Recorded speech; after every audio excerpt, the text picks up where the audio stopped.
Someone's in the kitchen with Dinah. Hey, Andrew, what's up? What are you cooking?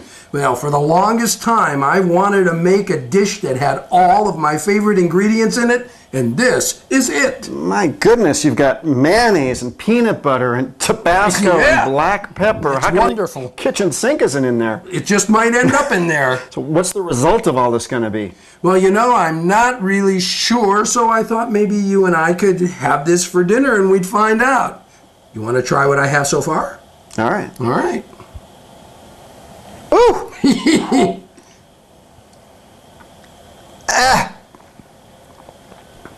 I'll order out. Oh.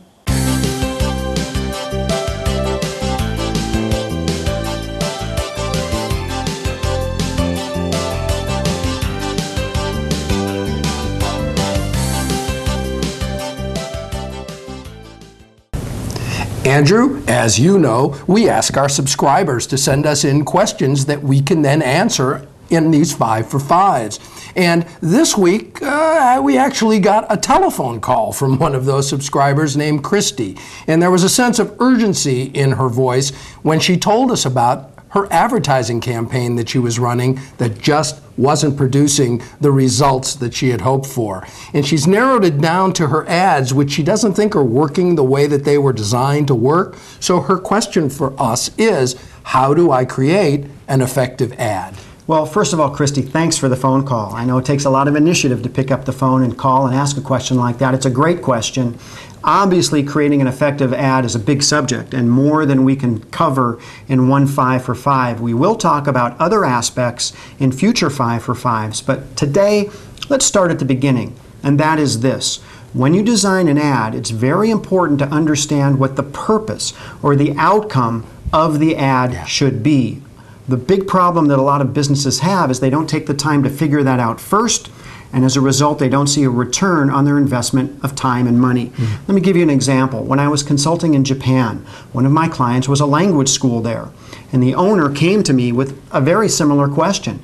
They said that they were running ads and just not seeing a return on their investment. So I asked to see the ad. What they showed me was something similar to what you see on the screen right now. As you can see, it's an ad that's crowded with information about the teachers, the courses, the hours, the location. Just about everything they could think of was crammed into this ad.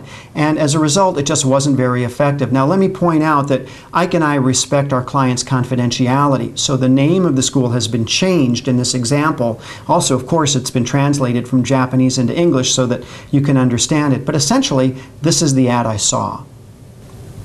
So I asked the owner of the school what the purpose of the ad was, and he said to me, well, of course, it's to get students to enroll. And I knew immediately that that was the problem. No single ad could ever accomplish that.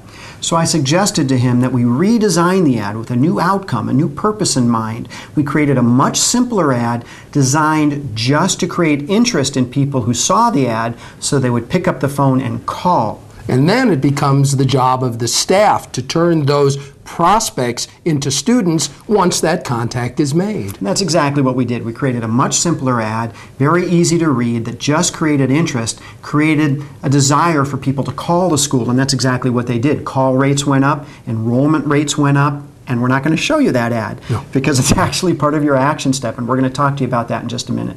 Now, unless you know the purpose of your ad, you can throw a lot of money, a lot of time, and a lot of effort into the creation of that ad, and it still won't be effective. Now, as we've talked about in all the 5 for 5s, it's important that in any marketing that you do communicate your brand strategy, your point of difference between you and the competition. But in a specific ad, you have to determine what the purpose or the outcome is going to be, or you won't see results at all. Now, that is the perfect lead-in to what is called the effective communicator model.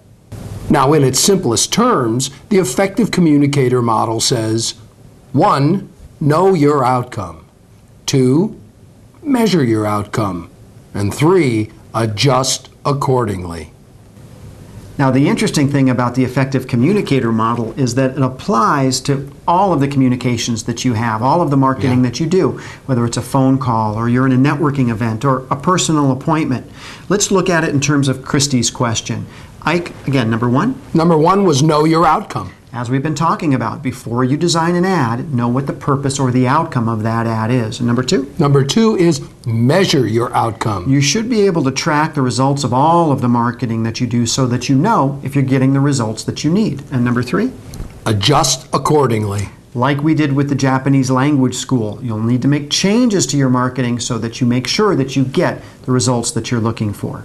And so what is our action step for this week? Well, our action step takes us back to that Japanese language school ad. Here's what you're going to do.